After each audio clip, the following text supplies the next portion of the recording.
For the first time since 1936, this summer will march on without Orleans Firebirds baseball on the Cape. Now, despite the sadness that we all feel at the realization that Eldridge Park will be without our national pastime in 2020, this does give us a chance to look back and appreciate the rich history of our Firebirds. Welcome in, everyone. I'm Chris Sachi, and myself, along with the rest of our broadcast crew, are happy to bring you Orleans Firebirds baseball today. That's right, fans. We have your baseball fixed with a rebroadcast of the most entertaining, most dramatic games from last season. And what better way to kick things off on what would have been opening day 2020 than to look back on opening day last season, as Eldridge Park hosted the Bourne Braves on a misty night. Before we get into the game, I am the Orleans Firebirds sideline reporter for this year, and my position was handed down so graciously by one Scotty Gange. Just like a lot of players out here on the Cape, Scotty had a big year in 2019, and his work with the Firebirds was a big part of his winning the 2020 Jim Nantz Award, awarded to the best college broadcaster in the country. Here's Scotty sitting down with our own Jess Carnevale. Hi guys, I'm Jessica Carnevale here with Scotty Gange. You guys might remember Scotty from last year. He was a Firebirds sideline reporter. Just a few days ago, Scotty won the 2020 Jim Nantz Award. It's given to the nation's top collegiate sports broadcaster. So first, Scotty, I just wanted to ask you, what's your reaction? What went through your mind when you found out? Well, thanks for having me on first. It's fun. It's nice to be a part of a small part of the Firebirds media team again. My reaction, I don't know. I had no idea it was going to come. And mainly I was just kind of shocked, but I got to enjoy the day with my family. So I was very excited, obviously. I know it's like so subjective. So it's kind of a weird thing to look at, but it was a really good day. And my parents and my brothers and sister-in-law were at home. So we had a fantastic steak dinner. And it was fun. I got a lot of nice messages from friends and family too. So it was overall a great day. That's amazing. So you were on TV too. So your reaction wasn't on TV though. You already knew, right? No, I didn't know. That was when the CBS Sports HQ thing. I had an idea because they told me that all the finalists were going to be on. I was just like, okay, but I didn't hear any other voices except for the anchor's voice. And so as it got closer, I was like, am I the only one on? And then of course they said my name. But yeah, that was like right when I found out, at least for the most part. I think like 3 or 4 seconds earlier, I was just like, okay, I'm pretty sure, like, I think it is, because they said the first school ever, and I knew that was the case for ASU. That's awesome. So like, what does this mean to you? It's really nice. It's a nice recognition. A lot of it is just the fact that I've had so much help, including from, people, the Firebirds, like the O'Donnells and Kelly Nicholson and Sue and Paige, and, the broadcast team last year with Thomas and Alec and Bryce and Eugene, and I can name everybody, and Josh too. And I think I said his name already, but those guys were so great to me. Everybody at school and Firebirds at home, in San Diego, where I am right now, have just given me so much support with my family too. So it was nice to get that and be honored with that, sweet award for ASU, for Firebirds, and just mainly for my family. Yeah, so we definitely miss you here at the Firebirds, and we definitely miss baseball. I think we can all say that. I was just wondering, what are some of your favorite memories from last summer? What are you thinking about now? How much time do we have? Let's see. I thought it was so fun, like the entire thing. And I said this, I've said this just a lot of times. I know you and I have talked about this at school. Just every single day getting to go out there with like the nicest people on the Cape and getting to try something new and have fun, do a pregame show, and then get to listen to Thomas and Josh crush the broadcast and get to chime in with them and kind of mess around with them in between the innings and, interview Kelly after the third. All of it was just so sweet. It's hard for me to choose specifics, but I thought the day of the All-Star game at Eldridge was really, really cool. That was a crazy hectic day, but mainly I just remember there were several days where, we would have barbecues with the teams and the host families and, the coaches and everything. And just, it was like the time away from baseball where we could take a step back and just get to be together as people. That was just so cool to me. So it's hard to pinpoint an exact one, or else we would be here for like an hour and a half, just listing off stories and such great times I had. But just all of it as a whole, getting to be friends with people I'm still talking to a lot of, the players from last year were texting all the time, and the coaches and Paige and the O'Donnells and Sue. So everybody's just been so great, and just it was so much fun. Yeah, I think everybody stayed pretty close on social media too. I know we're all kind of distant now, but we're still talking on social media, which I think is great. But I think we're all wondering what comes next for you now, Scotty, after graduation. I don't know if we're all wondering, but I'll be in a month. Actually like 3 weeks. I'll be moving to Denver. I'll get to start my professional career there at NBC Channel 9 News in Denver, Colorado. So I'm super excited for that. One of the most fun things was right when, I got the job, I got to, let people know. We had our group chat of the media team from last year. The name is some sort of joke that Thomas came up with. I still can't really recall why, but it's, Thomas and Bryce and Josh and Alec and Sam. And they were just so fired up. And so it was fun to share that with them. They were really like my biggest media team I'd ever been a part of. And so to share that with them was cool. But yeah, I moved to Denver, I think 3 weeks from yesterday. So it's going to be really exciting. I've never really lived in the cold unless you count June and on the Cape when it's kind of rainy, but it's still hot. So I'm really excited. I got to get a jacket, but we'll be driving out there with my mom in a couple of weeks. That's amazing. We're all very excited for you too. I think from the Firebirds, we can all say that we're very excited to see what you do in Denver, and we'll make sure to keep up with you on Twitter. But I just want to thank you for taking the time to talk to me today, and keep up the great work. We're so excited for you. Thank you, Jess. I love the Firebirds. It's a special part in my heart forever. So thanks for the time as always. Thank you. Well, thank you so much, Jess and Scotty. And tonight's starting pitcher, Adam Seminaris, just like Scotty Gage, enjoyed himself a strong 2019 summer. The Southpaw went 2-1 with the Firebirds last season, with a 3.26 earned run average and added 21 strikeouts to boot. The Long Beach State product was chosen in the 5th round of this year's MLB Players Draft just a few days ago by the Los Angeles Angels organization. He takes the ball for a Firebirds team that missed the playoffs this season prior, looking to start off strong in 2019. Seminaris wasn't the only one that got his name called in this year's draft, as you'll see many more special players on the official game call. I now pass the baton over to Jacob Kronberg and Brandon Ross. Gentlemen, take it away for the game. Thanks, Chris. Good evening, everyone. Thanks for tuning in on the Cape Cod Baseball Network for opening day of the 2019 Cape Cod Baseball League season. It's the Orleans Firebirds hosting the Bourne Braves, joined by Brandon Ross. I'm Jacob Kronberg. It's our pleasure to take you through this 2019 Orleans Firebirds season, and we're oh so excited for opening day, Brandon. There's nothing better than kicking off a new baseball season when you got a lot of new faces coming out here on the Cape. You got a lot of talented players that we're going to see go in the early rounds of next year's drafts. It's really exciting. It's by far the most balanced league in the country. Orleans coming off a 14-29 season, but it's a new year. It's basically an entirely new roster, and the Firebirds are ready to rock and roll. They send Adam Seminaris to the mound out of Long Beach State, the soft-throwing left-hander, and he's countered by the Bourne Braves' Harrison Rutkowski, a pair of lefties on opening day. And we're just about ready for the first pitch. Ernie Yackey steps into the box. Out of Gonzaga, the shortstop for the Braves. Left-handed hitter. He's on a temporary contract here with the Braves. Seminaris ready on the mound. Looks in and has the sign from Avidia. The full windup, ready to deliver, and the pitch underway. A called strike on the outside corner. And we are underway, Jacob. It's going to be a lot of good fun. 0-1 the count on Yackey. Seminaris, you can't ask for a better start to the season than a first pitch strike. He's out of the windup. Ready for the 0-1 offering, and it's a ball outside. The breaking ball misses low and away to Yackey. Evens up the count at 1-1. Yackey out of Gonzaga hit .302 this spring. And Seminaris now ready for the 1-1 offering. Pitch on the way, a swing and a miss on the breaking ball. So 2 early curveballs by Seminaris on the first batter of the day, taking advantage of the lefty-lefty matchup, Brandon.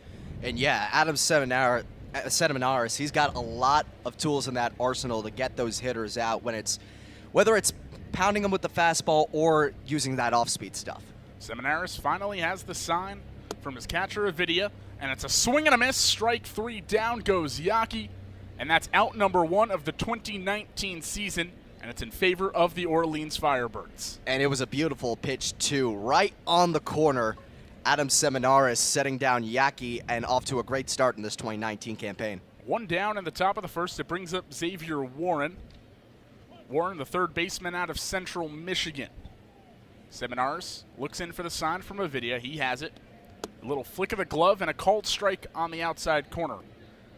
As the pitch is underway, that's back-to-back first pitch strikes for the Long Beach State left-hander, who had a rather decent spring for the Dirtbags, who I might add have one of the best team nicknames in all of college baseball. No question. Seminaris ready for the 0-1 offering. Pitch underway, and he dots the outside corner again. Another called strike. Xavier Warren doesn't want to take the bat off his shoulder as he falls behind 0-2 against the southpaw Seminaris. And Warren is a big hitter, too. Hit .369 this season at Central Michigan. He is going to swing for the fences every single time. 8 home runs landed him on the All-MAC first team. As Seminaris ready for the 0-2 offering. Lifts and delivers, and it's a breaking ball, misses low and out of the zone. So the count moves to 1-2 on Warren. Seminaris looking for a potential back-to-back strikeouts to kick off the 2019 Firebirds season. Looks in for the sign from Avidia. Has it, ready's on the mound. Out of the full windup, pitch on the way, and this one's fouled out of play on the left field side. It's going to skirt into the stands. So the fans on the hill still without a foul ball right now as that goes in the opposite direction. And the count remains 1-2. 1-2 count against Xavier Warren. Seminaris looks in for the sign. Agrees on it with Avidia. Out of the full windup, the pitch underway, and this one's knocked into right field. Going back is Kokoska, a few feet in front of the track, makes the catch for out number 2. So Seminaris sits down the first 2 batters in the Bourne Braves lineup and is 1 out of way from a 1-2-3 top of the first. Definitely not a bad way to start off the summer if you're Seminaris. Just got to sit down Brendan Rivoli. Rivoli ready to dig in. Another big bat in this Braves lineup out of the University of Virginia. He's in left field tonight, donning the number 26. Seminaris has his sign, ready's out of the windup. First pitch underway, and it's a called strike, a fastball on the inside corner. 3 consecutive called strikes to start the game for Adam Seminaris. He's a pinpoint pitcher. That's what he does. Doesn't throw very hard. Has a lot of finesse. But if you throw strikes, you're going to be successful, and that's the name of the game right now. And, you know, if you're Bourne, it seems like it's a team approach to just take the first pitch. But that doesn't work too well if Seminaris just keeps pumping out strikes. And Seminaris is right ready to follow up that 0-1 fastball. Seminaris has the sign, and it's a ball outside. Misses with the fastball this time. Evens up the count at 1-1 against Brendan Rivoli. Seminaris quickly back on the rubber. 1-1 count on Rivoli. Seminaris has the sign, nods his head to the catcher Avidia. Pitch underway. Rivoli puts it in play, ground ball to third. Zamora has it on the backhand, fires across the diamond to first to Emery for out number 3. A 1-2-3 top of the first. As Seminaris retires the Braves in order, 0-0. Heading to the bottom of the first, Jordan Lala, AJ Lewis, and Eddie Mccabe ready to start the offensive season for the Birds. We'll be right back on the Cape Cod Baseball Network. Welcome back on the Cape Cod Baseball Network. Jacob Kronberg alongside Brandon Ross for the bottom of the first inning between the Orleans Firebirds and the Bourne Braves. It's 0-0. Heading into the bottom of the first, Jordan Lala, AJ Lewis, and Eddie Mccabe set to get at bats against the big lefty from Rutgers, Harrison Rutkowski, who gets the opening day start for the Braves. And he had an okay season at Rutgers, a 4.08 ERA, only a 2.6 record. The thing he has to really work on is allowing all those hits and walks. 1.53 whip this past season for Rutgers, and that's walks and hits per innings pitched. You typically want to have that number hovering around 1 or just above 1. 1.5 is certainly not a pretty figure for him. Not at all, and he's got good command in the terms of the strikeout to walk ratio. He just gives up a lot of base hits, as you said, Brandon. He's taken a couple laps around the mound. The ball's already been tossed down from the catcher, Peter Burns, and Jordan Lala from the University of Miami steps in. The first pitch from Butkowski. Fastball taken up and in against Lala. Lala on a temporary contract right now with the Firebirds. The 1-0 offering from Rakowski. This one laced back into the netting, and it evens up the count 1-1. So a less patient, immediate approach from the Birds. Yeah, no, they are going at it right off the bat, and Lala is free swinging. Rakowski works quick on the mound, out of the full windup. The 1-1 offering to Lala. Fastball misses inside, as Lala was able to hold up. Jordan Lala in center field today for the Firebirds. He plays left and center for the University of Miami. The 2-1 offering. Fastball stays up and in again, and a great hitter's count now for Jordan Lala. Yeah, he's in a great position. 3-1 count. He can be a little bit more selective here. You got to protect a little bit if it's right down the middle, but you can lay off those ones on the corners. Rakowski has the sign from Burns. The 3-1 offering, grounded up the middle. Backhanded by Morissette. The flick over to first, throws a little high, but able to snag it is Curtis for out number 1. So Lala grounds out on the 3-1 count. Start the offensive season for the Firebirds, and it'll bring up A.J. Lewis out of Eastern Kentucky University. And this is a guy who was electric with the bat this past season. One of the lower tier Division I schools, but he can really swing it. First pitch to A.J. Lewis is a fastball that nicks the inside corner. Lewis splits time between catching and second base. He's playing second base today for the Birds. He's behind 0-1 against Rakowski. The 0-1 offering, this one skied into left field. Back goes Rivoli, and he's able to make the catch. Rather, the center fielder Hess calls him off, as he ran a long way to get to that baseball, but it's out number 2 nonetheless. It was good contact off the bat, too. Tough to see that one get snagged, but now Orleans gets to see a face that you got to see a little flash of at the end of last season. Yes, Mccabe made an appearance for the Firebirds at the end of the 2018 season when he was called up from the Danbury Westerners. And he takes a first pitch fastball on the inside corner from Rakowski. Mccabe out of Georgetown. He's the shortstop for the Birds this year, as he does for the Hoyas all spring.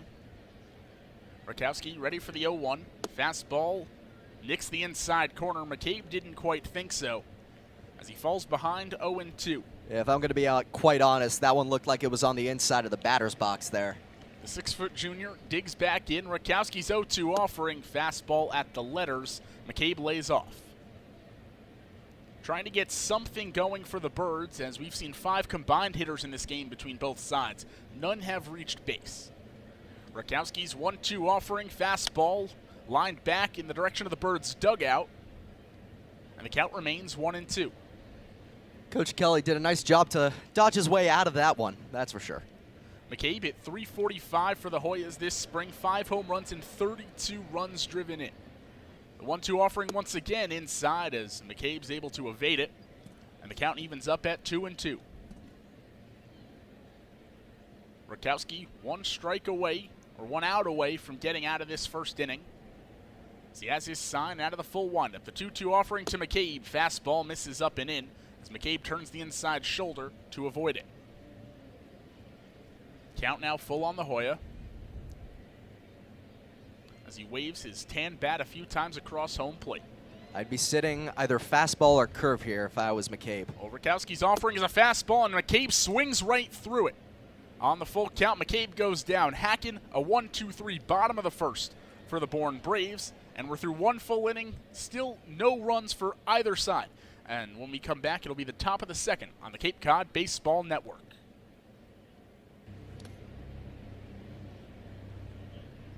Welcome back in on the Cape Cod Baseball Network. Jacob Kronberg alongside Brandon Ross for inning number 2 of opening day of the 2019 season. The Orleans Firebirds and the Bourne Braves knotted at 0 through 1 inning, as both sides were retired in order. Due up for the Braves in the top of the second is A.J. Curtis, Shane Muntz, and Cody Morissette. A couple ACC guys in there, as well as Curtis, who's from Cal State Fullerton. Curtis ready to dig in as the ball's tossed down by Avidia. It's still Adam Seminaris on the mound. Worked a scoreless top of the first, striking out 1. The lefty from Long Beach State spent last summer in the Alaska League, and this year he's made his way on Cape Cod. Seminaris readies the first pitch of inning number 2. Fastball lined back into the netting, as Seminaris jumps ahead of his 4th consecutive hitter. The lefty, Seminaris, threw 94 innings this spring, so he's on a workload limit this summer. Coach Kelly Nicholson said expect around 90 pitches or 5 innings. Seminaris ready. The 0-1 offering. Fastball misses up at the letters. Count evens at 1-1 to A.J. Curtis, who is on a temporary contract right now with the Braves. The 1-1 from Seminaris. Another foul ball lined in the direction of the fans on the hill. Lands cleanly in the grass, and a couple kids scoot after it. Well, now they can have some fun. There's souvenir number 1. The count's 1-2. As Seminaris fixes his glove on the mound,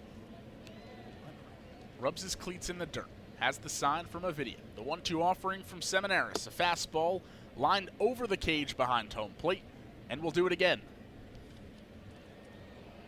Count remains 1-2 against A.J. Curtis, who hit .318 this spring with Cal State Fullerton. 6 feet, 200 pounds, a good frame for the first baseman he is.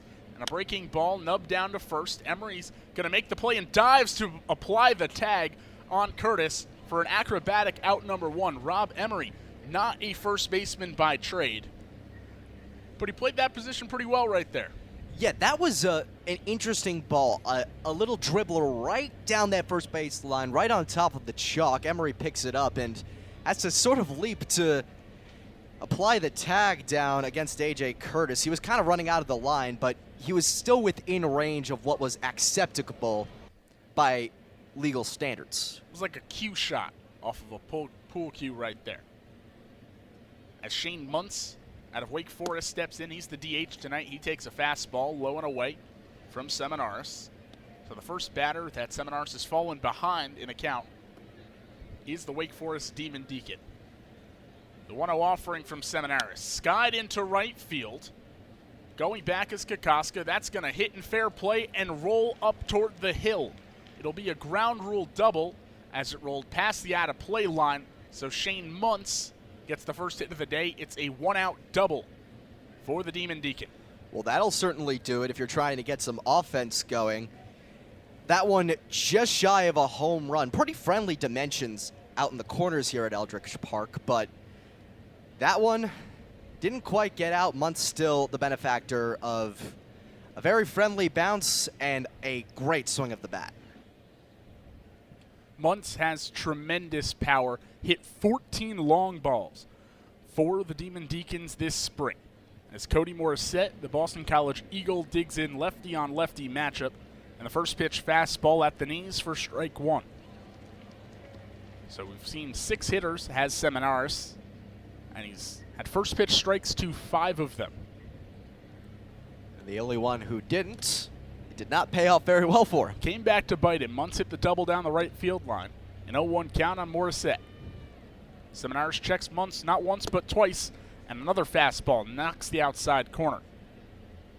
Seminaris ahead 0-2 on the lefty Morissette, who hit .320 for the Eagles this spring in his sophomore campaign. Playing second base tonight for the Braves. Seminaris looks in and has the sign for the 0-2. No look at Muntz. The 0-2 offering a swing and a miss. Down goes Morissette. A nasty breaking ball there from Seminaris for his strikeout number 2 and out number 2 of this inning. That was beautiful. A nice sweeping curveball broke right to left across the plate, got right away from the hands, and there was no shot for Cody Morissette to put good bat on that ball. He was flailing at that baseball, Brendan. And it brings up Kyler Fedko, the UConn Husky in right field tonight for Bourne. Seminaris just needs one more out to get out of inning number 2 unscathed. Seminaris looks in for the sign, checks Muntz as Lewis holds him on. The kick and the delivery, fastball misses outside. 1-0 count to Kyler Fedko, who hit .247 this spring for UConn. Did hit 5 home runs, so he showed some glimpses of power.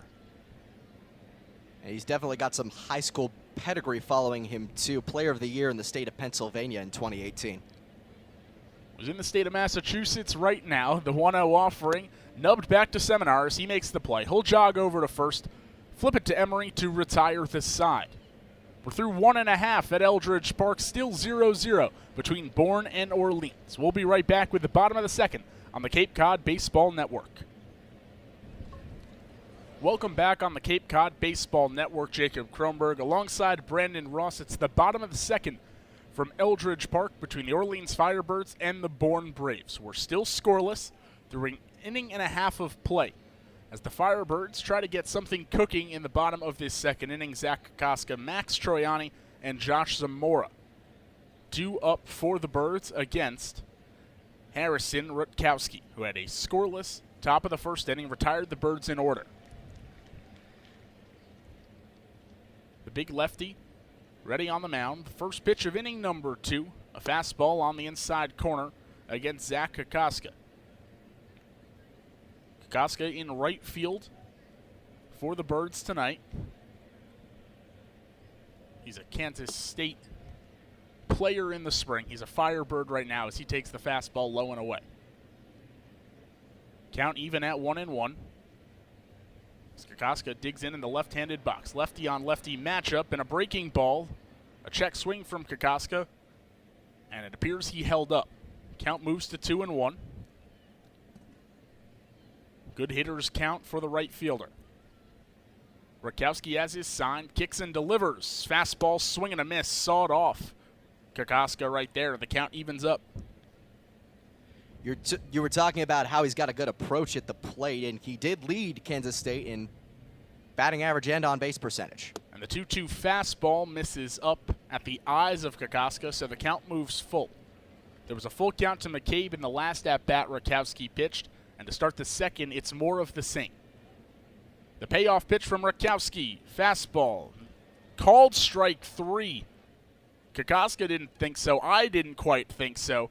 Per the umpire, nicked the outside corner, and down goes Zach Kokoska for out number 1. Looked very, very close. I am not quite sure if I would have been comfortable making that call, but he's gotta, and there's the out. That brings up the designated hitter Max Troiani out of Bentley, who takes a big hack at the first pitch he sees, swings right through a fastball. Troiani on a temporary contract right now with the Birds to start the season. As he takes another hack at the 0-1 fastball, laces this one down the right field line. It'll skirt out of play, and Troiani falls behind 0-2. I mean, typically speaking, it's not very common to see non-D1 guys make it to the Cape, and you got one here in a Bentley player. And the 0-2 pitch flailed into center field. It's going to fall on the grass, and Troiani's aboard with the first hit of the season. For the Orleans Firebirds, it's a single up the middle, and it brings up Josh Zamora. That helps the Firebirds here, and in the case of Troiani, when you're brought in as a temp guy to the Cape, you have a very short window to make an impression, and he keeps playing like that. It might be tough for Orleans to send him home. He had a great spring season. He hit .320, 9 home runs, and 17 stolen bases. He's on first base. Rutkowski gives him a look. The first pitch, fastball, hits the inside corner against Josh Zamora.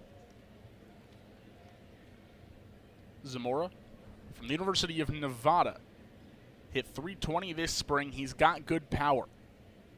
Behind in the count, 0-1. Rutkowski looks over. The 0-1 pitch, breaking ball in the dirt. Nice block by the catcher Burns to keep Troiani from going anywhere, who, as you mentioned, has great speed at first. Yeah, Burns very quick there to get down to his knees and kind of slide over to his left, keep it off his chest. And so Troiani does not advance. 1-1 count against Zamora. Lefty on righty matchup. Zamora has the open stance with the black-barreled bat. Rutkowski's 1-1 offering. Fastball up and out and a snap throw down to first. Troiani back in there safely.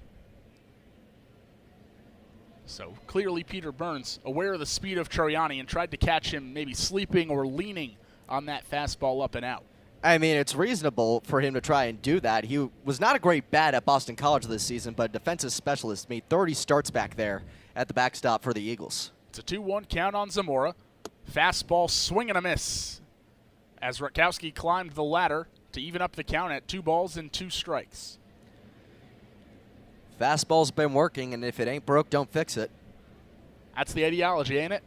Very true. 2-2 count. Rakowski looks over to Troiani at first, stares a second time. The 2-2 offering. This one soared into right field. Tracking on it is Fredko, and it's going to make its way out of play. Up on the hill goes the foul ball, and the count remains 2-2.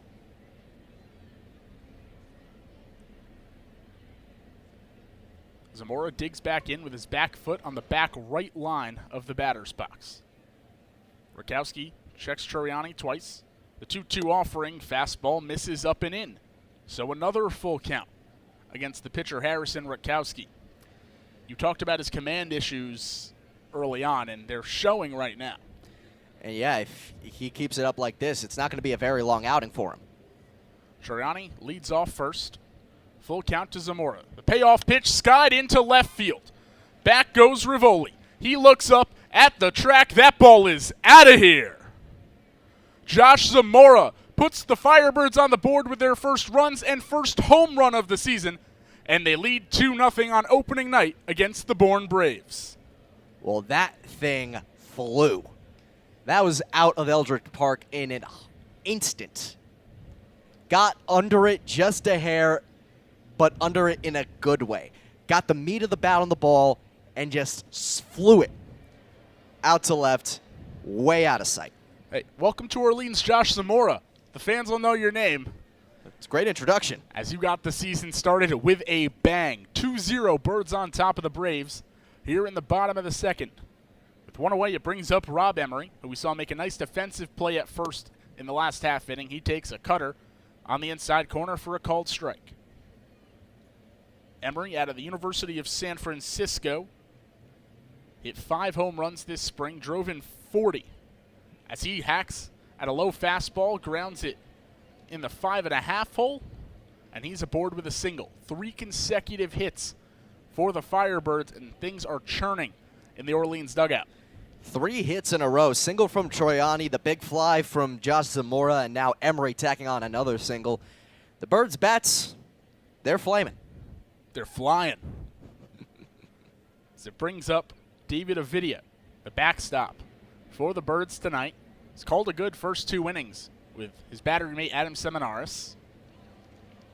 Rakowski looks over to first. The 0-0 pitch to Avidia. Fastball taken up and in. Would you say that flaming or flying is better? Because they are the Firebirds. I think they both work. I mean, Birds they do. Fly. Yeah. 1-0 count on David Avidia.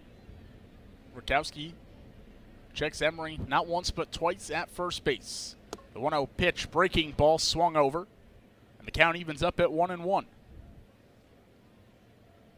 Avidia, similar to Peter Burns, who catches for Bourne, more of a defensive specialist. Only hit 198 at Grand Canyon University this spring. 1-1 count. Lefty on righty matchup. Breaking ball. That's low. Throw down to second as Emery was running, and he had no chance. Thrown out. Seems like a missed hit and run call there, because I don't think Emery was straight stealing there. No, he seemed very hesitant. He kind of gave a little bit of a pause about a third of the way down the line, and then Burns with a rocket throw. It was going to get him 9 times out of 9, 10 times out of 10. The 2-1 pitch to Avidia. Fastball misses low and in. The count moves to 3-1 now with 2 away in the bottom of the second. The Birds still up 2-0 on opening night of the Cape Cod Baseball League.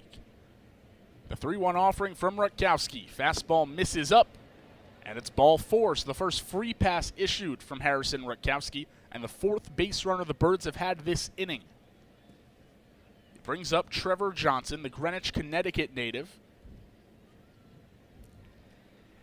Manning left field for the Firebirds tonight. Another right-handed bat against the lefty Rutkowski. You've got Avidia on first. Checked once by Rutkowski.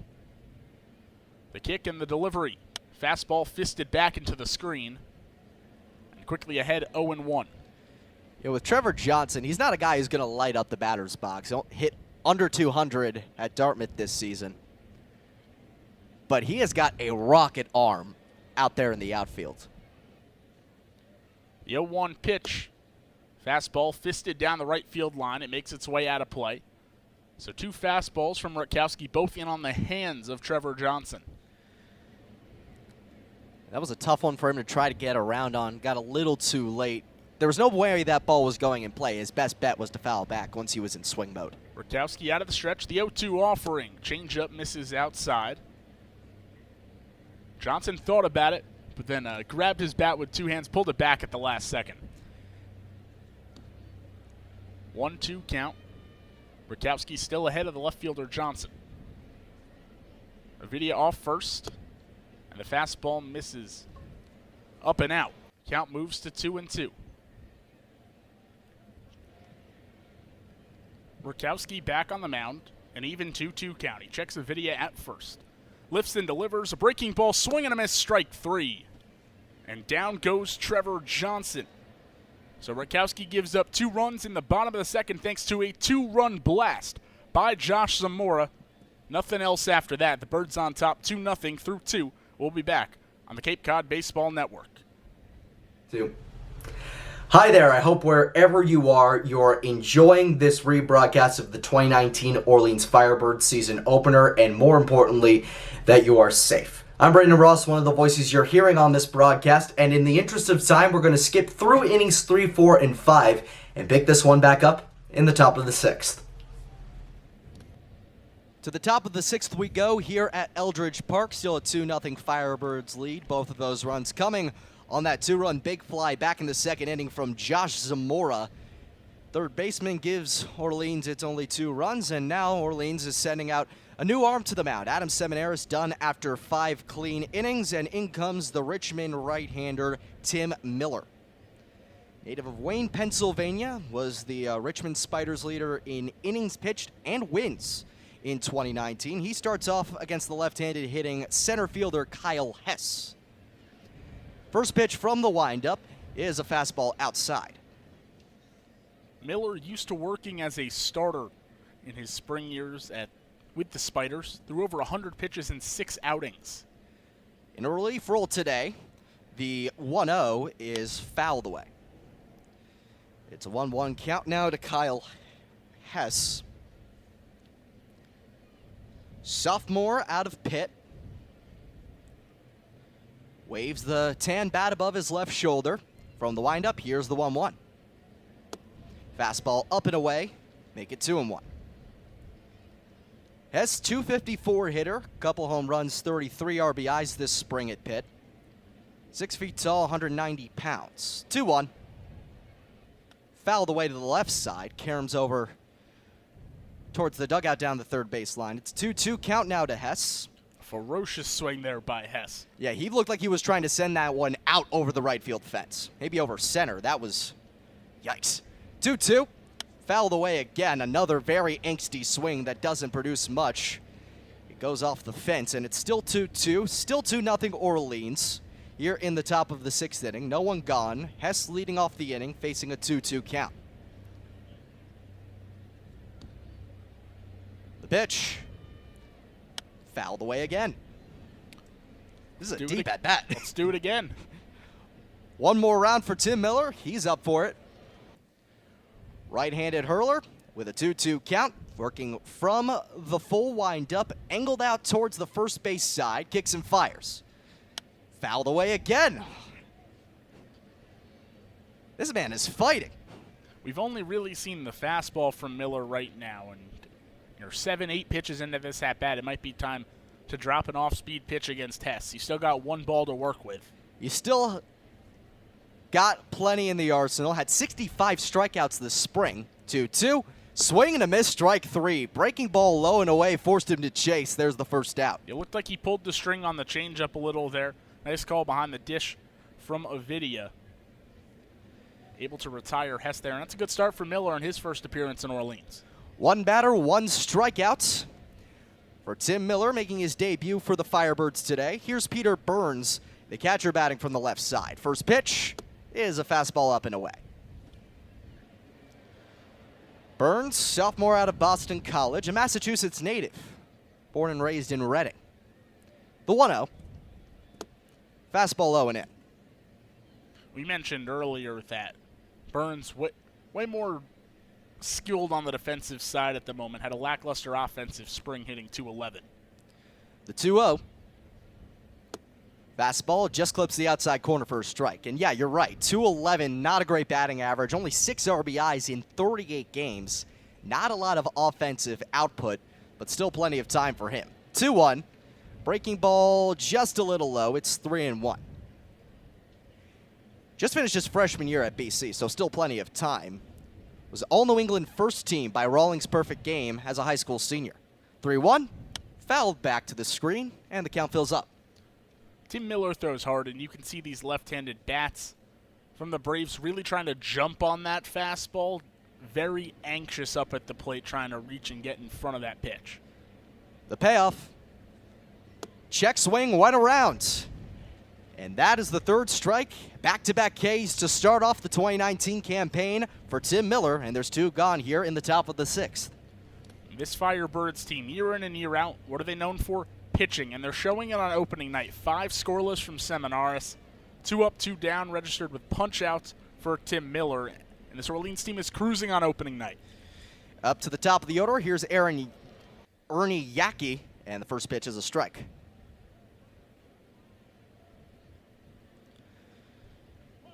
Yaki 0 for 2 so far. The 0-1. Fouled away. Over to the left side for Yaki. Struck out swinging in the first, grounded out to the mound back in the third. Resettles into the box. In the back half, grabs the tan handle of his bat. The 0-2 is up and away.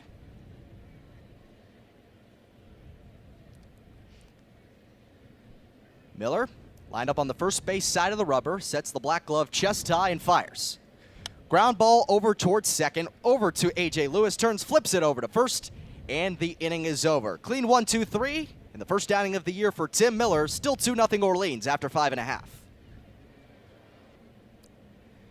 Bottom of the 6th we go here at Eldridge Park, still 2-0 Firebirds over the Braves. 2-3-4 due up for the Birds. The first pitch off the mound is a fastball for a called strike. Wesley Tobin still on the bump for Bourne. He took over at the start of the 5th for Harrison Rutkowski, who threw 4 innings. 0-2 is grounded over towards second, through for a base hit. Just snuck to the left side of the second baseman Morissette. Didn't have enough to reach. A little bit over-aggressive there. Lewis dives back just in the nick of time. Morissette reached out into the right center gap. Couldn't quite get to it. And Lewis played a little cutesy on the first base bag. A throw back almost beat him. But he's there in time, and there's a single to start the inning. He's an aggressive base runner. He's an aggressive player. Super talented. And I think he was hoping maybe a little bobble in right field. He takes off for second. Here's the first pitch to Eddie Mccabe. It's fouled back. He's got Lewis on first. Mccabe 1 for 2 so far. Strikeout in the first. Hit a single back in the third. Mccabe coming off All Big East first team in the spring. Hoping to carry that good season over to the summer ball. The 0-1 from Tobin. Fouled back. Right to the screen behind home plate. And if there's one thing that Eddie Mccabe will always do is he will fight at the plate. 345 average this spring. You mentioned that stellar campaign he had for the Hoyas. Looks to try to carry that into his second season in Orleans. 0-2. Fouled up and way back over the hill. And Mccabe stays alive. Something that Mccabe does, usually when he has 1 hit, he ends up with 2. Led the Hoyas with 22 multi-hit games this spring. He's got a single this evening already, and probably in that bat or 2 more to come. We'll see if he can make it 2 right here. Tobin's on the first base side of the rubber, working out of the stretch. Tan gloves, shoulder high, he fires. Again, fouled back, and we're already talking about it. He will fight no matter what to get that pitch he wants. It was a tomahawk swing by Eddie Mccabe right He was there. like chopping straight down at it. That fastball at your eyes is really hard to lay off, and he was lucky to get a piece of that. 0-2 the count, 2-0 the score in favor of the Birds. Bottom 6, Lewis on first. The pitch. Fouled off to the right side into the outfield and curls well out of play. Out into that sea of lights here at Eldridge Park. on this Cape Cod League opening day. And it's certainly been a fun one. Orleans with a 2-0 lead. No one gone. A runner on first in A.J. Lewis. Mccabe settles back in, grabs the barrel handle of his tan bat.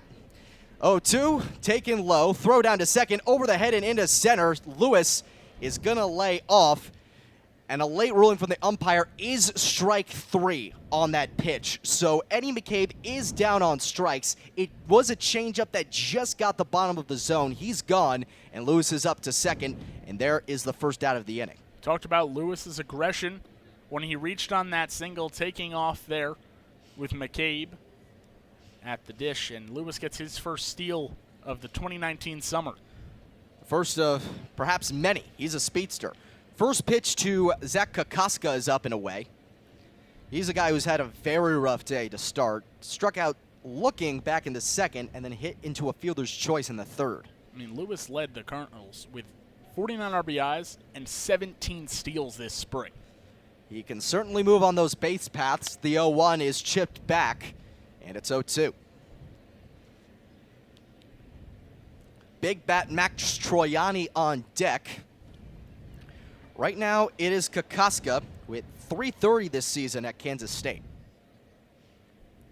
Sells into the left-handed batter's box, grabs the black handle of his bat. The 0-1, big cut and a miss. Breaking ball outside, he could not lay off. It's 1-2. Kokoska didn't start his career at Kansas State, actually played his freshman season at Virginia Tech before transferring to the Wildcats. He certainly made an impact since moving over to the Big 12.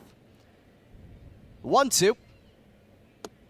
Fastball around the ankles. No way he's swinging at that. Even at 2-2. You mentioned that impact. He slashed .330 as a batting average, .408 on base percentage, and a .522 slugging. All three of those categories led the Wildcats. Translation, he can hit. Translation, he's good. You want this guy on your team, and Orleans wants him to drive in this third run right here. From the stretch, the 2-2 from Tobin. Popped up, right side of the infield. Tobin takes a couple steps off the mound, makes the catch to the front right side of the hill, and there's the second out. It's not often you want your pitcher catching a pop-up, but that one only got about 20, 25 feet in the air, and Tobin barely had to move. Well, it went a little bit higher than that, but didn't go much further out than that, so here comes Max Troiani with 2 gone. Again, that single back in the second, struck out swinging in the fourth. He's got A.J. Lewis on second, up 2-0 with 2 gone in the bottom of the sixth. Takes a firm grip to the handle of his black bats. First pitch. Fastball right down Main Street. That's 0-1. Troiani got the 2-run second inning started with a single for the Birds before Zamora knocked him in with a 2-run shot. That one out to left field. The 0-1 is low in the dirt. Gets away from Burns, but not far enough for Lewis to advance. Rolled over towards the third base side. Burns picked it up and was ready to fire, but Lewis wasn't moving.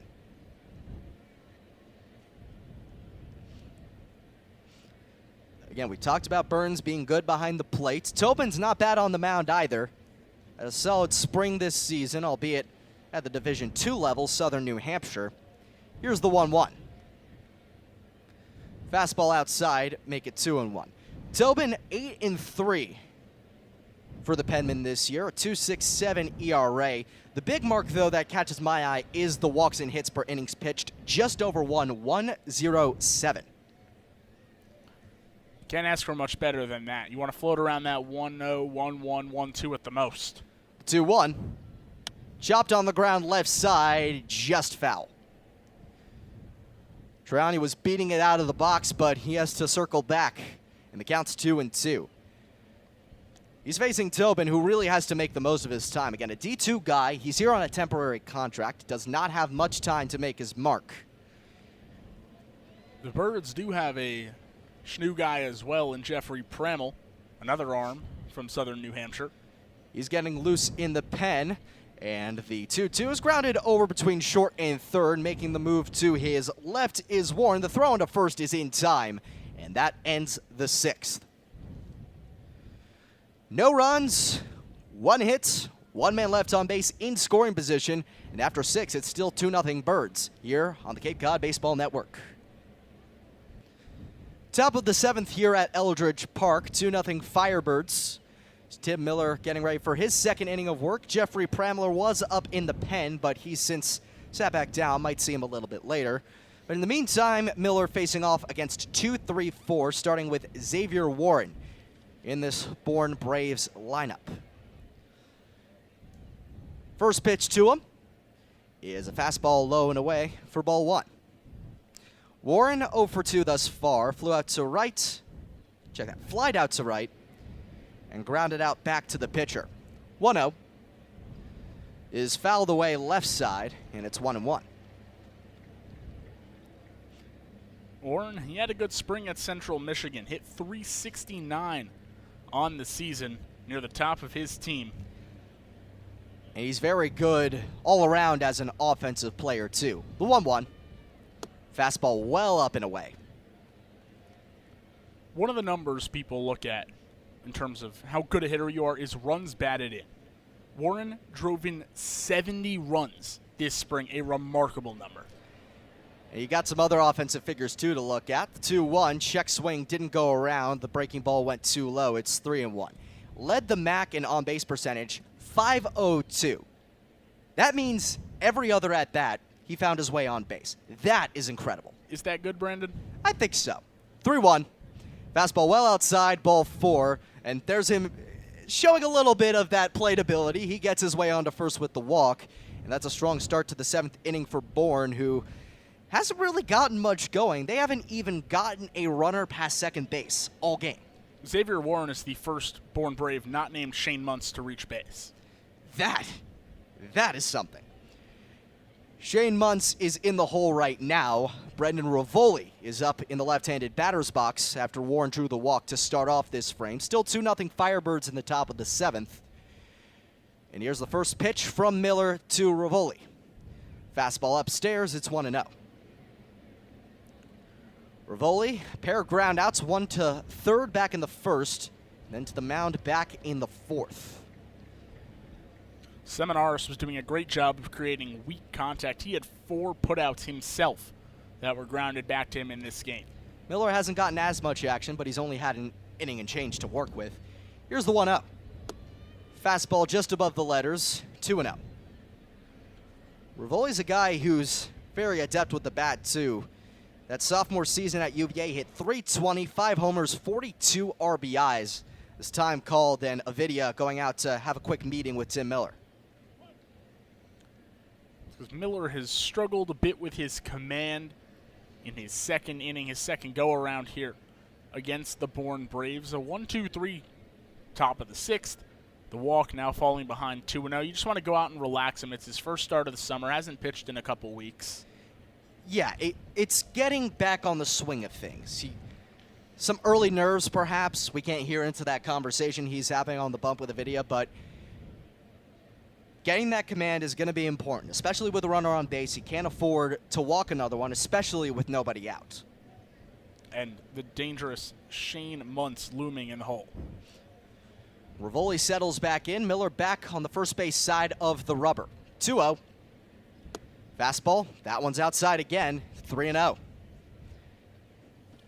A.J. Curtis waiting in the on-dead circle, just about licking his lips for another try. Rivoli unlikely to swing here. Here's the 3-0. He takes a fastball right down the middle for strike 1. That's the get me over. Maybe Miller can gain some momentum off that pitch. Saw a strike called. It's like a basketball player. Get him to the free throw line, see one go through the net. Maybe Miller can gain his control back now. Rivoli gets his sign, steps back into the lefty batter's box. The 3-1 from Miller. Big cut and a miss. Took a little bit off of that one. Looked like a changeup, and the count's full. That's been the best pitch I've seen from Tim Miller so far. He had the strikeout on a changeup. Last inning really pulled the string on that one to create that speed differential and have these left-handed bats swing right over it. Miller was at 3-0. The count's now full. The payoff pitch. And he finishes the job. Swing and a miss. Strike 3 on the breaking ball low and away. Tried to golf at it, but Rivoli cannot make contact. There's the first out. Great bounce back at bat for Tim Miller. You walk Xavier Warren, you fall behind 3-0 on Rivoli, and you're able to climb all the way back and not only get him out, but punch him out. One of the hardest things to do in baseball on each side of the plate is work back from 3-0 as a pitcher and work back from 0-2 as a hitter. Tim Miller just did the first of those things and did it quite well. Here's A.J. Curtis with now one gone. Xavier Warren is still on first. Righty-righty matchup here. First pitch will have to wait. Throw made over to first. Not in time. Warren had to dive back head first, but just gets the right hand in there. So A.J. Curtis steps back into the box. 0 for 2 today. A ground out and a fly out. First pitch. Roped over to short, snagged out of the air. Nice grab by Eddie Mccabe for the second out. Part of me thought Eddie Mccabe was going to maybe let that ball drop or try and short hop it and create a double play. But early in the year, your team's winning. You got to get that sure out. Nice snag. Yeah, no, that was a rope. Just between where Mccabe was originally positioned and second. Took a couple steps to his left, caught it right around his hip. And there are 2 gone here in the top of the 7th. Still a 2-0 Firebirds lead. Xavier Warren still on first. Here's Shane Muntz, the designated hitter. He has not been set down yet. First pitch, fastball upstairs, count 1-0. Muntz with the big double back in the second inning. In the 5th, he hit a single halfway to the cycle already for the Wake Forest Demon Deacon. The 1-0. Breaking ball called, strike right at the knees. That looked a little bit low, but Miller got the call even at once. Muntz had a peculiar situation at Wake Forest. He was either the DH or he pitched a little bit. He's a pitcher-catcher by trade, didn't catch a lick back at Wake Forest. The 1-1's fouled back. Warren was going on the pitch. Looked like a hit and run was set up, and Muntz just fouled it off. So the count's 1-2. 2 gone, Warren on first. Big situation here for the Braves. If you take a look at Muntz's slash line, hitting .313, on base .477, slugging .674. Keep swinging the bat, my man. He'll need a big swing here. 1-2 the count. Here's the pitch from Miller. Breaking ball low. He's alive. Knotted at 2-2. And that counters his 6.93 ERA in 24 2/3 innings pitched. Didn't pick up a win. Those numbers at the plate seem a lot stronger. Not as nice of an outing on the mound this year for him at Wake Forest. 2-2 outside. Throw down to second. Not in time. Warren had a big jump on that stolen base. He was in ahead of the throw, which bounced about 8 feet before the bag and wasn't even fielded all that cleanly by Jordan Lala. So Warren's on second. A base hit could cut the deficit in half for Bourne. It's 2-0 Firebirds here in top 7. Warren's on second base. There's 2 gone, and now it's a full count on Shane Muntz. Yeah, that ball really ate up A.J. Lewis trying to cover. You mentioned Warren, a phenomenal jump there. Had a pretty big lead off first base. We only saw Miller throw in his direction once. But now all it takes is a single from Muntz to drive in the Braves' first run of the season.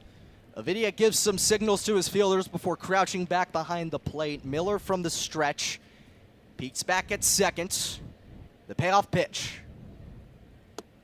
Misses. No! Called strike 3.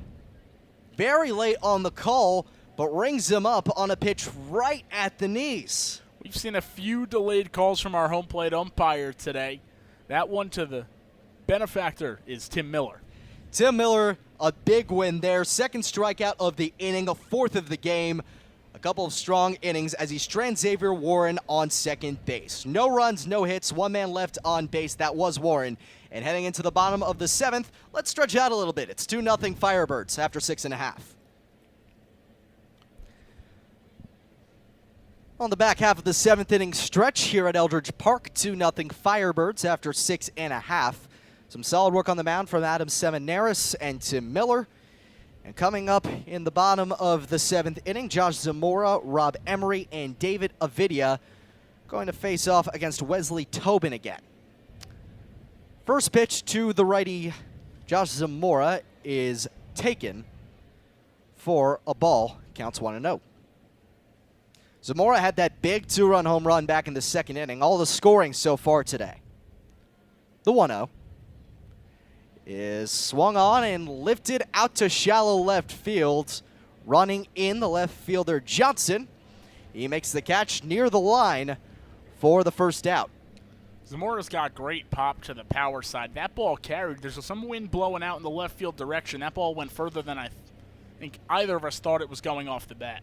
You know, had a little bit of second wind there, if you will.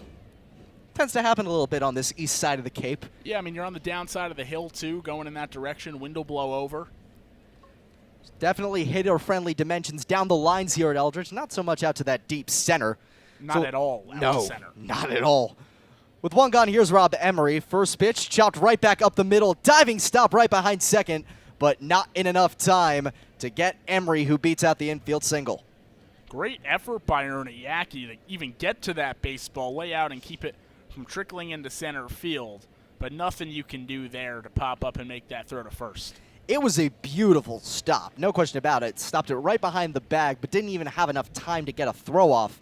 And Emery starts things off with a big single in the bottom of the 7th inning. Here's David Avidia, 0 for 1, a walk in the 2nd, a fly out to right in the 5th. He's got Emery on first with one gone in the bottom of the 7th and a 2-0 Firebirds lead.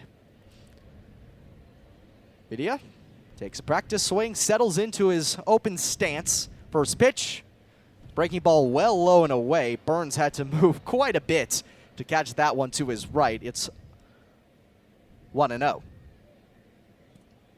Emery was on first base earlier this game and got caught on that, what we thought was the delayed steal or a missed hit and run.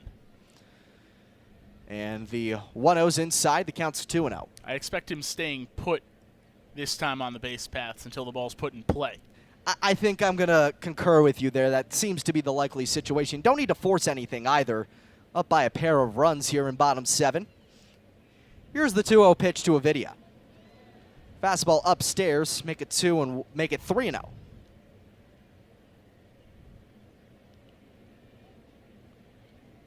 Avidia's taking a lot of time in between pitches. We'd seen a lot of quick-paced play here early on, and Avidia's been stepping out of the box between every throw. Tobin's looking to first.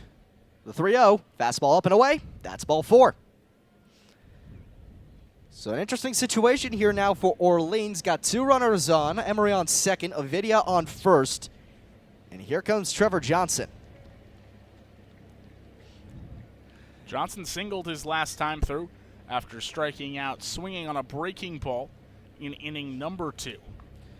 And time called as conference happening on the mound. Wesley Tobin.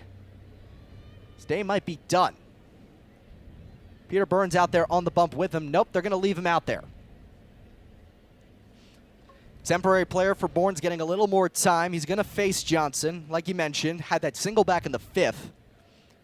It's got some pedigree to him, too. His father, Mark, played 7 years in the majors. And not only that, he's a former Cape Cod League player who played for none other than Bourne. So a fun situation for Trevor making his Cape Cod debut against his dad's old team. First pitch to the righty. Hard breaking ball called strike. Straight 12-6 curve out of the right arm of Wesley Tobin. Johnson's got a bit of a peculiar batting stance. He's really up on his front toe and moves some big circles with the barrel of his bat. The 0-1 is a pitch inside. That weird sort of circular motion he does, it's kind of on a little bit of a jerk pattern, kind of like Gary Sheffield, but in circles instead. I could see it being for timing, but if that bat head is now leaning toward the pitcher, when the ball's coming, you really have to make sure you're timed so you can get it back to a steady position and rip the barrel through the zone. So it's a 1-1 count to Johnson. 2-0 Firebirds bottom 7. 1 out, 2 runners on. The pitch from Tobin is a fastball called a strike on the outside corner, and it's 1-2. Johnson's had a tough time picking up the breaking ball today. Went down swinging on one. He's taken 2 for strikes in this at-bat. See if he can recover here. 1-2 the count. Here's the pitch. Fastball above the letters. Not at 2 apiece. Base hit could break this game wide open. Firebirds already up by 2. A single could make it 3. Extra bases could make it 4. The 2-2. Breaking ball low and away. Burns with a nice slide to his right to keep it in front of him. And Emery was really angsty there over at second base. Had a big lead, was ready to go. 2-0, obviously you like having your team with the lead, but that third run would be a big insurance run there. You don't want to get thrown out at third, but also if you can take an extra base, you're going to really want that extra base in this situation. No doubt about it. Big lead for Emery again. The payoff pitch. Skied into center field. Running back into his left is Hess. He makes the catch. No tag from Emery. Didn't go out far enough. And there's 2 gone here in bottom 7. Emery took off when that ball made contact. Was about 3/4 of the way to third base before his coach was saying, turn around, get back, get back. And he was able to hustle in before the throw got there. You think that maybe cost him the chance to tag up? I don't think that he's able to tag up. That's pretty short right center field where Hess was able to make that catch. He's got a strong arm. And as we saw in the caught stealing, Rob Emery, not necessarily known for his speed as much as his bat. This is fair. Center fielder makes the second out. The other center fielder steps into the box. First pitch is a strike down the middle. And it's 0-1 to Jordan Lala. Has not had his best day. Ground out in the first, pop out in the third, double play ball in the 5th. And this is a guy who's an on-base machine. Drew 61 walks in a 60-game spring season. The 0-1. Big hack and a miss. And the count's 0-2. On the pitch, Emery moved up to third, and it looks like they're calling a foul tip because Emery's moving up back to second base. Yeah, I think Jordan Lala just nicked that ball, which was up and away. That would have been great if he was on third. Now 0-2 count with 2 away. The pitch. Chopped on the ground towards third. Nice barehand snag by Warren. Throw to first in time. Oh, what a defensive web gem getting down and dirty. And that ends the 7th inning. No runs, 1 hit, and 2 men left on base heading into the 8th. Still 2-0 Birds. Welcome back on the Cape Cod Baseball Network alongside Brandon Ross. I'm Jacob Kronberg. It's time for inning number 8 of opening day of the 2019 Cape Cod Baseball League season. The Firebirds still lead the Braves 2-0 thanks to that second inning Josh Zamora home run. And thus far, that has been all the run production for either of these sides. Bourne just can't get anyone into scoring position. They got one big runner there in Shane Muntz back in the second inning. Since then, no one's even reached second base. Kelly Nicholson makes another call to the pen for the Birds' third pitcher of the night. It's Donovan Benoit. Spent last season at Santa Fe College, is expected to attend Tulane University in the fall. His first pitch, fouled back by Cody Morissette. He'll face 6-7-8 at minimum here in the top of the 8th, and jumps ahead early 0-1 on Morissette. Benoit's 0-1 offering a fastball, skied down the left field line. It'll make its way out of play. Benoit, another hard-throwing right-hander out of the Birds' pen, following Tim Miller. And that all started with soft left-handed crafty pitcher Adam Seminaris. Benoit's 0-2 offering to Morissette. Fastball up, the appeal to third, and Morissette went around. So around the diamond goes the ball, and a first batter strikeout to start his Cape League campaign for Donovan Benoit. It was a solid pitch, but more so a frustrating failure to hold up the bat for Cody Morissette. That was nowhere near the zone, but it's always that one just above that's so tempting to swing at, and he got caught trying to be a little too anxious. It's been a tough day at the plate for Morissette. A pair of strikeouts, and he's grounded into a double play. Brings up Kyler Fedko. First pitch fastball at the belt. Just made its way in the upper crust of the zone as Benoit jumps ahead 0-1. Fedko, an outfielder from UConn, 0 for 2 on the evening. Benoit looks in for the sign from Ovidia. Out of the full windup. The 0-1 breaking ball skips in the dirt a few inches in front of home plate as Ovidia keeps it in front.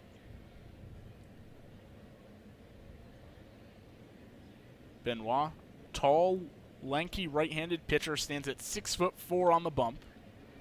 Pitching off the first base side of the rubber with a three-quarter stance angled at the Braves dugout. The 1-1 offering, a fastball lined into the umpire. as Avidia's going to have to walk a baseball out to Benoit as the ump's shaken up a bit. Yeah, that's never pretty if you're the man behind the plate. And yeah, that is interesting to see how sort of polished that Benoit already looks. And that comes from his limited experience at the Division I level. Before, like you mentioned, he was at Santa Fe. He did play at the University of Tennessee, bound for Tulane come this fall, and he'll play in this coming spring. And he's had time to adjust to what is Division I level baseball, even if he hasn't played at the Division I level. On top of that, Santa Fe College plays in a pretty high-tier JUCO league, so it's not like he was playing nobody this past spring. He was also in the NECBL last summer with the Valley Blue Sox. The 1-2 breaking ball nicks the inside corner. Some crazy movement on that pitch from Benoit as he retires his second batter in a row via the punch-out. Down goes Kyler Fedko. Yeah, I think that went about 55 feet completely straight, and then the last 5 just swept right back in to just shave that corner. That's probably one of the best breaking pitches I've seen all night on either side, and if Benoit keeps that up, Bourne's not getting anything. And it brings up Kyle Hess, who takes a first pitch fastball right down the heart of the plate. Hess, like most of his teammates, 0 for 2 or 0 for something on the evening. Benoit looks in for the sign, readies the 0-1 offering. Fastball misses. About 2 baseballs off the outside part of the plate. Count evens up at 1-1. Benoit hoping to retire. Bourne in order here in the top of the 8th. Keep his team up 2-0. The 1-1 fastball misses low and away. And for the first time, Donovan Benoit falls behind a batter. Benoit threw 63 2/3 innings at Santa Fe College this year to a 3.96 earned run average. The 2-1 offering, fastball laced into center field, and it's going to fall in front of Lala. So Kyle Hess on base for the first time tonight, and it'll bring up the non-hitter Peter Burns. That's some good contact. Not a ton of wood on it, but just enough to get over the infield, and that sets up Bourne well with 2 away, but still there are 2 outs. So you're in a situation where you might consider taking a pinch hitter here because Peter Burns, again, we've talked about, not offensively minded that much. And that's exactly what Harvey Shapiro is going to do for the Bourne Braves. It's Noah Bridges out of UNC Wilmington, the left-handed bat, going to dig in and hit for Peter Burns. Bridges hit .263 this spring. Has decent pop. Drove in 45 runs on 4 home runs. And he'd love to send one out of the park here and tie up this game. Righty on lefty matchup. Benoit doesn't even check the runner on first. A first pitch fastball driven down the left field line. It'll sail out of play. Into the crowd down the left side as Benoit jumps ahead 0-1. Bridges is a All-CAA team, second team member. Got some recognition for his play down there in Wilmington. They've produced some pretty good players down there too. As Benoit checks over on Hess. A soft throw over. Hess is back in easily. Kyle Hess has good speed at first base. Does the Pit Panther. Patrolling center field on the defensive side. Benoit hangs his arm and looks in for the sign against Noah Bridges. The 0-1 offering. Fastball misses off the outside corner. Count evens up at 1-1. And some Orleans fans may remember Chatham shortstop Greg Jones, another UNC Wilmington guy who actually went just recently in the first round of the MLB draft. 1-1 count on Bridges. Benoit has the sign. Ready out of the stretch. Breaking ball stays in the right-handed batter's box. Looked for that late movement that he had against Fedko. Couldn't find it against Bridges. So Bridges jumps ahead in the count 2-1. Benoit's got some Craig Kimbrell in his motion. Leaning in, arm hanging when he gets the sign. Sets at the belt. The 2-1 offering.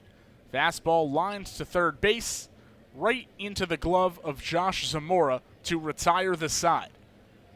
1 hit, 1 runner left on. Nobody scores in the top of the 8th for Bourne. It's still 2-0 Orleans as we head to the bottom of the 8th on the Cape Cod Baseball Network.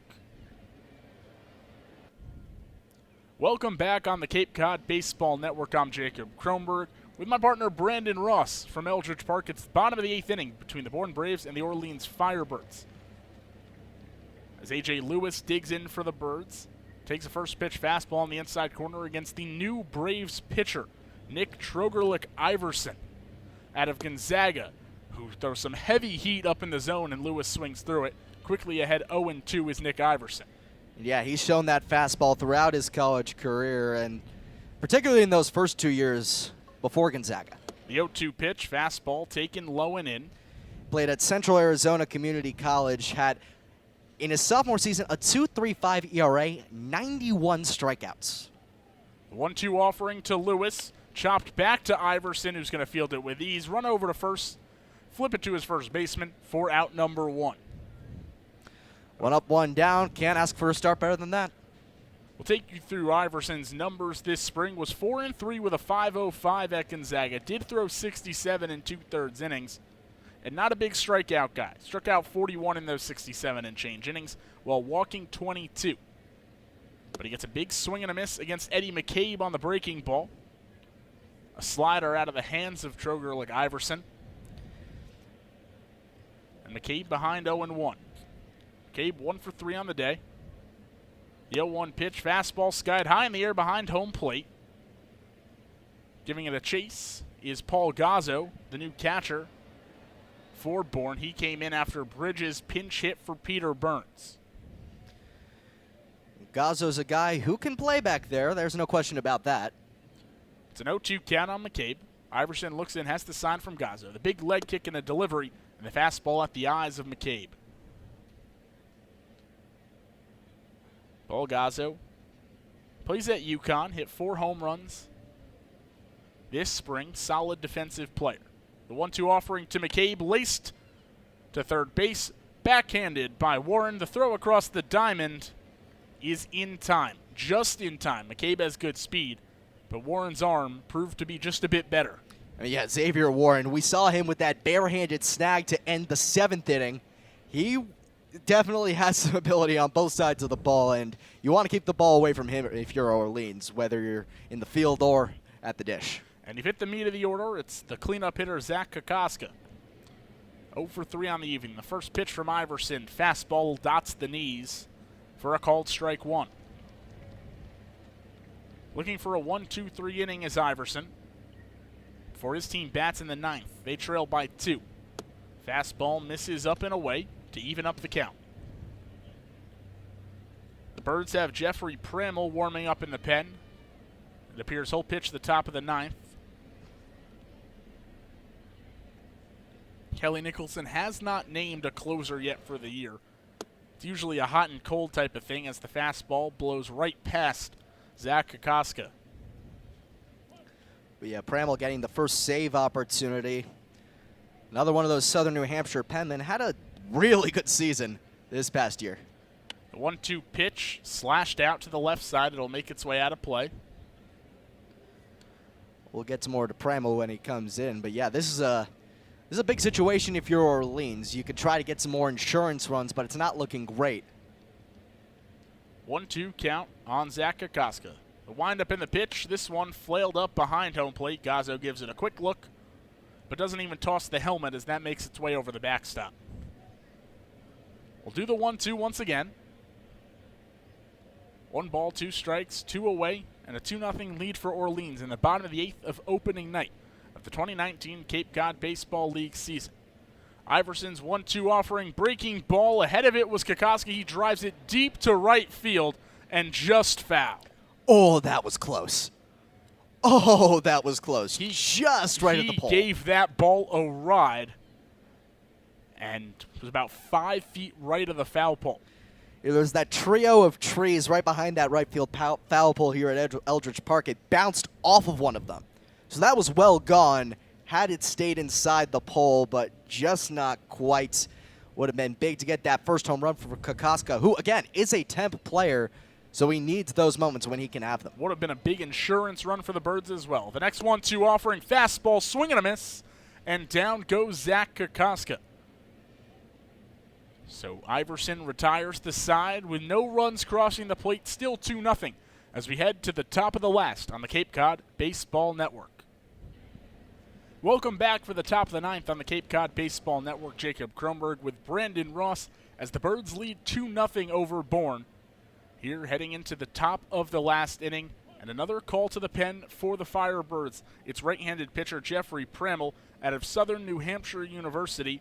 He served as the closer there, picking up 10 saves to a microscopic 0.98 ERA. His first pitch, a fastball on the outside corner to Ernie Yackey. Is .98 good? I think that's good. Tramell ready, sets, and delivers. Fastball low, evens up the count. 1-1. Tramell, a tall, lanky right-hander, 6'4", 185. Great command. The 1-1 offering. Fastball misses up and out. Tramell comes in trying to shut the door and give Orleans their first win of the 2019 season. Tramell looks in for the sign from Avidia. High leg kick and a delivery. Fastball misses low. Falls behind 3-1. Tramell, a guy who only walked 7 batters all spring in his 36 2/3 innings of work. The 3-1 offering. Fastball driven into right field. 2 hops before it's fielded by Kokoska. And a leadoff single for Ernie Yackey. That's a big-time hit, down by 2 runs in the top of the 9th. Much-needed base runner. They haven't gotten anything going. They haven't gotten anyone to second base since the 2nd inning. And just getting that base runner on to start with no one out is enormous. Just the 4th hit of the day for Bourne, as it brings up Xavier Warren, who walked his last time up. The first pitch to Warren, fastball popped up on the left side. Mccabe over, he and Zamora. Zamora makes the catch in foul territory for out number 1. So a big out, a big first out for Jeffrey Tramell as you get to the meat of the order with Rivoli, Curtis, and Muntz. And if you are Jeffrey Tramell, you don't want to get to Muntz. You really do not want to get to Muntz. He has a single and a double already. One of the most prolific hitters on this Bourne team. Tramell, you know he is looking to get done with Rivoli and Curtis first. Well, he looks in and has the sign from Avidia. Ready's the first pitch to Rivoli. A big swing and a miss on the fastball up. Tramell can pump some cheddar. That's all I'm saying. Upper 90s fastball. He's clocked triple digits before this spring. Hard to catch up to that heater. Yackey leads off first with 1 away and an 0-1 count to Brendan Rivoli. Tramell checks on Yackey, the Bourne leadoff hitter, who dives back in safely. You don't want to give any extra strides here where the tying run is at the plate. No, you don't. The 0-1 offering from Tramell, another fastball right down Main Street, and Rivoli still can't catch up to it. That is the ultimate pitcher's dare. Fastball's right down the middle. Try to hit it. Yeah, it's coming. Here it is. Hit it. You can't. 0-2 count. Rivoli waves his blue-barreled bat across home plate and then steps out.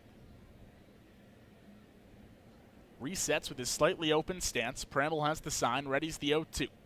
Pitch on the way and a breaking ball lined back into the netting. Breaking ball that stayed up, not where Tramell wanted it. You want to bury that pitch in the dirt or maybe a back foot slider or breaking ball in this situation. Yeah, no, you want to attack the hitter a little bit closer to his hands. Not quite what he was planning there. The next 0-2 offering. Breaking ball, swing and a miss, strike 3. Down goes Rivoli. Tramell went back to the same pitch and got Rivoli to swing right over it for out number 2. And now you got Bourne down to its final outs, and A.J. Curtis, he can get the job done, but I don't know if he's the guy you would prefer. You would want it to definitely be Shane Muntz or Cody Morissette. Curtis still the cleanup hitter, though, so he can produce. It's a righty-on-righty matchup. Yaki leads off first. The 0-0 offering a breaking ball, drops right into the zone from Tramell. He's shown a stellar combination of fastball, curveball here. Finding the zone with both pitches as he steps off, wipes some sweat off his forehead and adjusts that mane of hair he has hanging out of the back of his hat. Bends forward for the sign from Avidia. Out of the stretch. Lifts and delivers the 0-1. Fastball swung through by A.J. Curtis. And now just one strike away from picking up the first win of the season for the Firebirds. And if I'm him, I'm going curveball. It's worked well already. He's got 2+ pitches. Wouldn't be surprised to see either of them. Yaki leads off first. The 0-2 offering. Fastball. Skied in the air down the right field line. Goes well out of play. And will do it again.